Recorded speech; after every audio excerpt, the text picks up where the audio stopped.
Joseph Campbell famously advised people to follow their bliss. I always tell my students, follow your bliss. But what does it mean to follow your bliss?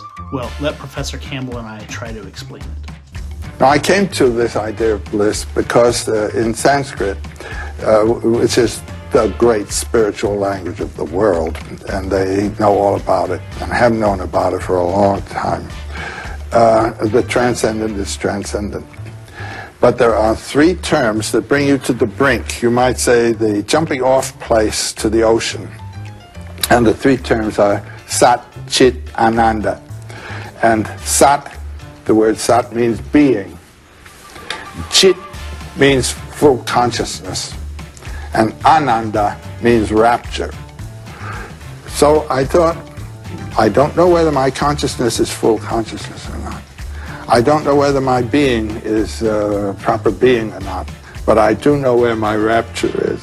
So let me hang on to rapture. So rapture, the word Campbell used there, is synonymous with bliss. It's being caught up in something. It's pure joy. And so if Ananda, the word for bliss and rapture, is a jumping off point into transcendence, a diving board kind of, what does that even mean?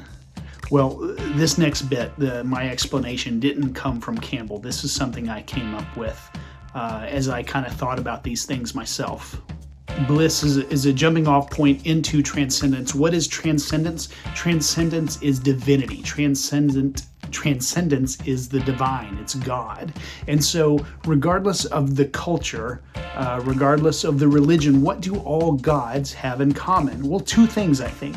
The first thing is they're eternal. They exist outside of time. Now, we as humans, we exist firmly in the field of time. All of our senses communicate to us the passing of time.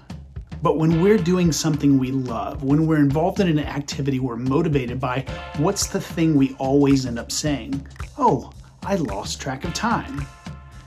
When we're following our bliss is the only time that we're able to kind of step outside of that experience of time. So then we follow our bliss, in a sense, we kind of become eternal. We become like God. The second thing every god has in common is they create, whether it's the world or people or other gods.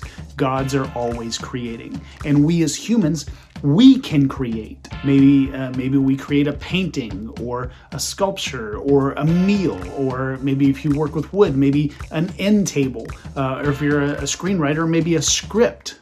And so when we make things, we are being creators. We are being like God. So that's kind of what I think Campbell was getting at here.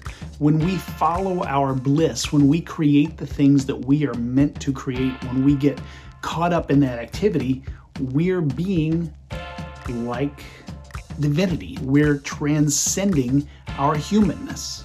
It should probably also be noted that later in life, Campbell found out people were taking his follow your bliss as a license to hedonism, just to do whatever made you feel good. And Campbell came back and said he should have said, follow your blisters.